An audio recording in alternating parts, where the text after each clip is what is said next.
So this gives a better perspective on the, it's a John Deere F1145.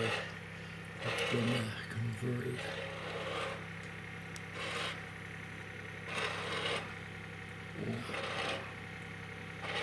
That's the tractor.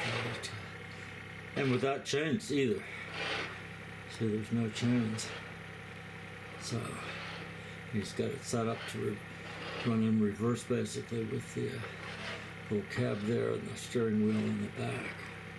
So I don't know how much it took to convert that, but good job.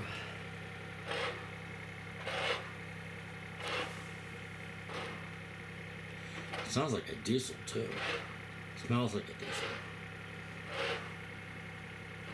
Even got lights for night work. So,